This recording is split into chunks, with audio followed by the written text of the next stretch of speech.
বৃক্ষ নিধন আর নয়, দেশকে করুন বৃক্ষময়। এই প্রতিপাদ্যে কিশোরগঞ্জের ভৈরবে 5 শত কৃষ্ণচূড়া গাছের চারা রোপণ করা হয়েছে। ভৈরব থেকে জয়নাল আবেদিন রিটনের প্রতিবেদনে দেখুন বিস্তারিত।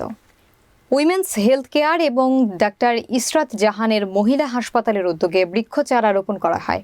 শনিবার সকাল থেকে টানা দুপুর পর্যন্ত ভৈরব ময়মনসিংহ আঞ্চলিক মহাসড়কের শহীদ আইভি রহমান স্টেডিয়াম সংলগ্ন সড়কের পাশে এ চারা রোপণ কার্যক্রমের উদ্বোধন করেন পৌরসভার 7 নং ওয়ার্ড কাউন্সিলর মোহাম্মদ আলী সোহাগ। এ সময় বিশেষ অতিথি হিসেবে উপস্থিত ছিলেন ডাক্তার ফরহাদ আহমেদ, আওয়ামী লীগ নেতা মোহাম্মদ আনার মিয়া, পৌর আওয়ামী লীগের যুগ্ম সাধারণ সম্পাদক রফিউল আলম মঈন, ব্যাংকার সালাম মিয়া, চেম্বার অব কমার্স অ্যান্ড ইন্ডাস্ট্রির পরিচালক মোহাম্মদ মিজানুর রহমান পাটোয়ারি। এ সময় অন্যান্যদের মধ্যে উপস্থিত ছিলেন ব্যবসায়িক শেখ দীপু, শামীম আহমেদ, মোহাম্মদ সবুজ মিয়া, গণেশ সহ প্রমুখ।